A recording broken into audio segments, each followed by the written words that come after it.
Hello, everyone. I'm Solomon Wilcots of the Russo Edge podcast. We're coming to you from Radio Row, the site of Super Bowl 59. It's the most exciting event of the year. Stay tuned. We're about to explore the intersection between athletic achievement and medical innovation.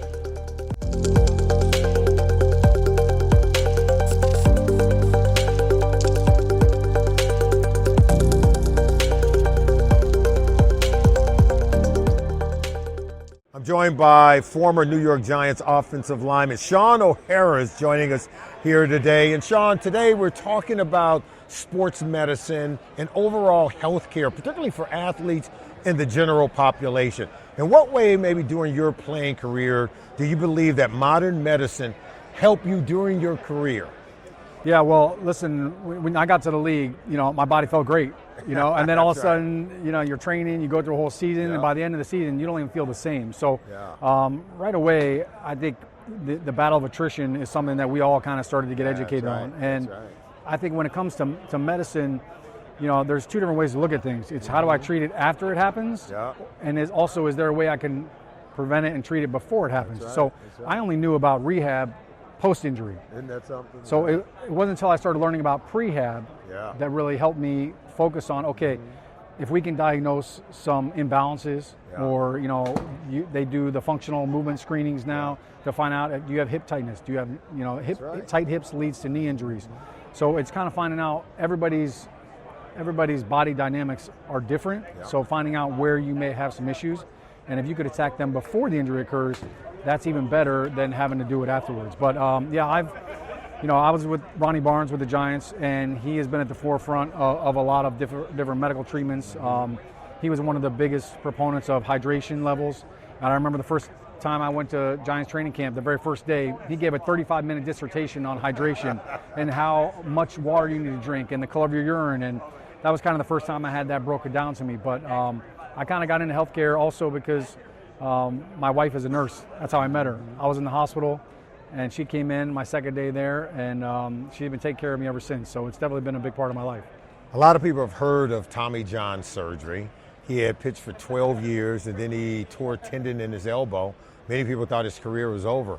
Dr. Joe performs this surgery and extends his career. He played another 14 seasons after having that injury.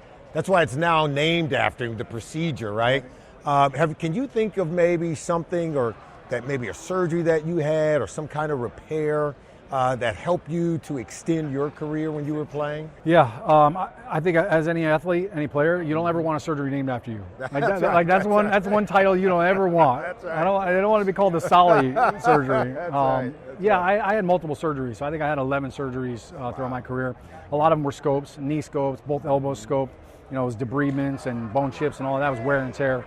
But I had an Achilles surgery, and that was a really painful one. And I had the Haglund deformity, which is kind of a bone on the end of your heel that digs into the Achilles. So it would give me Achilles tendonitis, and it became chronic. And that surgery, Dr. Martin O'Malley did it from HSS in New York City. And it was remarkable because he didn't have to take the entire Achilles off. So he just took a portion of it off, was able to go in laparoscopically through the heel and shave the bone down without taking the whole Achilles on, and then tacked that 10% back on. And the recovery time was much better. It was probably half the time of a normal Achilles injury. So I've definitely had my experiences with that. And then even post-playing, I have actually had 2 hernia surgeries. Wow.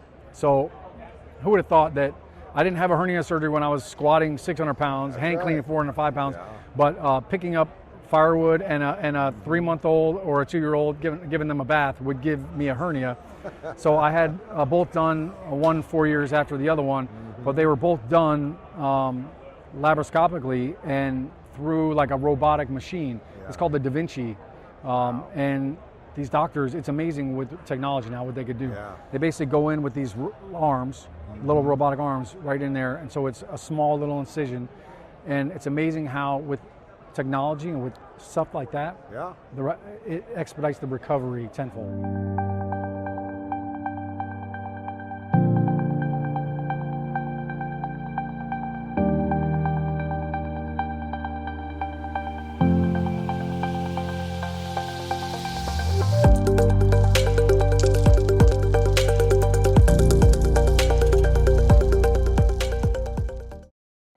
Here with Ed McCaffrey, former, of course, Denver Bronco, two-time Super Bowl champion, winner with the Denver Broncos, also won a Super Bowl ring, a third, that's right, with the San Francisco 49ers.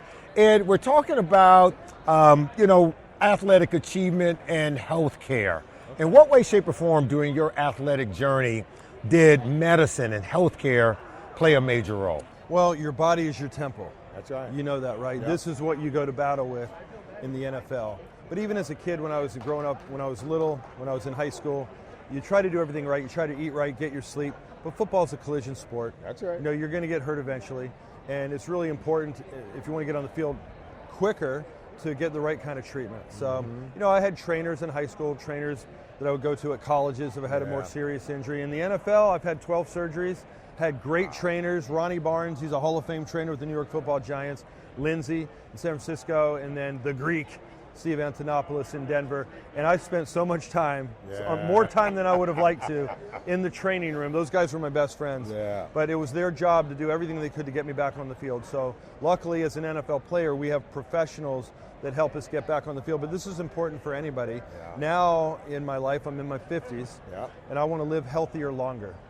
And hopefully I won't have to have any more surgeries or have any significant injuries. But when I do, I go to the right people to try to get, to live my normal life again without suffering. There's no need to be in pain if you don't have to be. There's no need to let an injury lead to another injury because you let it go too long without getting the proper care. You remember a guy by the name of Tommy John, Major League Baseball player, blew out a tendon in his elbow. After having that surgery, he went on to play another 14 seasons. There was a time where his career would have been over with that injury, but modern medicine helped extend his career. What maybe an example you could share with us where you may have had a surgery or maybe had a treatment that you feel helped extend your career? Yeah, that's a great question. Everybody knows about Tommy John surgery. That's right. Very popular surgery that baseball players have to repair their elbows.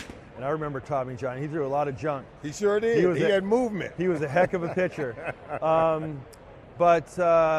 Gosh, I had so many surgeries over the years. The most devastating injury I had was a broken leg. Okay. Right? And I broke my leg in half, broke my tibia and fibula. It was on Monday night. It was the night before 9/11.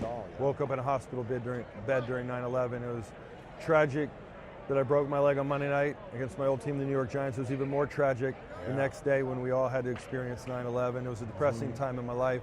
But it was an injury that maybe many years ago would have ended your career. Yeah. I played another couple of years after that. They looked like equipment from like a Home Depot or something. A titanium rod about that long. Wow. They dislocated my knee, hammered it with a hammer down the middle of my tibia. It had holes in it so the bone marrow could grow back. Yeah. And they'd screw it with literally, electrical equipment. They'd screw it in the top and the bottom. But it was a significant injury that in the past would have for sure ended my career. I played another couple of years, and they put me back together, but they had done the same with my Achilles. They did the same with my knee. Wow. They did the same with my shoulder. They did the same with my ankle, same with the double adductor surgery. And luckily I didn't have any significant knee injuries, but a lot of my teammates did.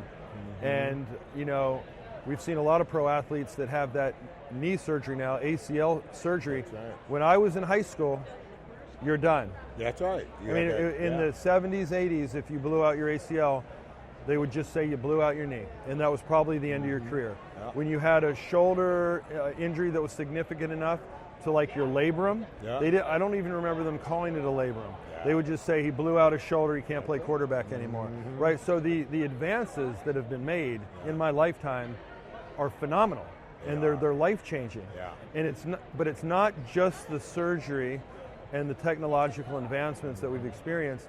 It's the improvement in rehabilitation. Right. So once you've had the surgery, you know how it is. I remember being the first one in, the last one to leave. That's right. You're rehabbing all day long. And if you don't rehab properly, your injury doesn't heal properly. That's right. In what way could you maybe share with us how healthcare and overall wellness has maybe impacted your physicality and your body in your retirement after you were done playing?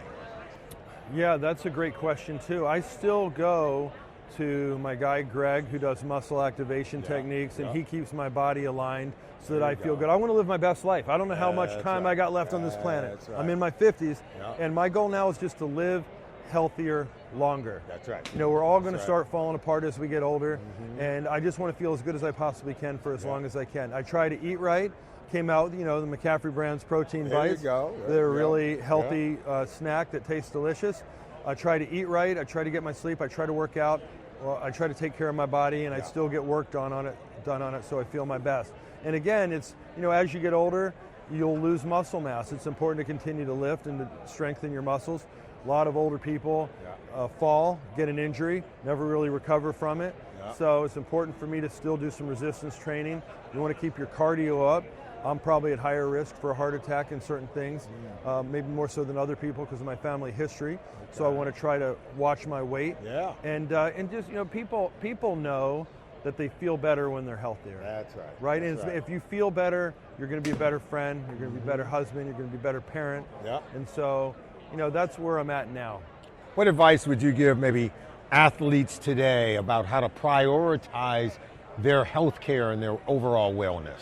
Well, if you're an athlete, you understand that to perform at your best, you need to take care of your body. You need to take care of your mind as well, right? But I feel like if you take care of your body, usually the mind will follow. If physically you feel good, right, usually it's easier to feel mentally strong, and it's easier to compete. I know that when I went into a competition, I wanted to feel like I did everything possible to give myself an edge over my competition. That's right. So hopefully you can compete, but also you just want to be the best that you can be. And so I didn't compare myself to other people as much as I compared myself to the person I was before. Absolutely. How can I get better each and every day, physically, mentally, emotionally?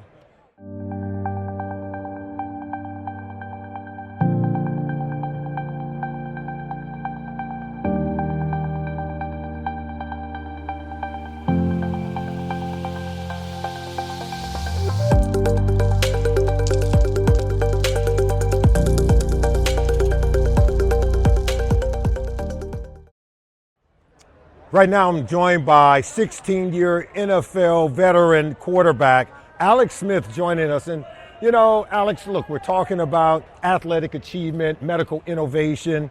What can you tell us about how the two intersected to impact your career? Oh, man, I mean, mine firsthand. Like, listen, I among other things, when I hurt my leg, I have drop foot. I have permanent drop foot. Wow. And this was typically from a nerve damage, this would end your career, right? There's no way you could ever come back and play.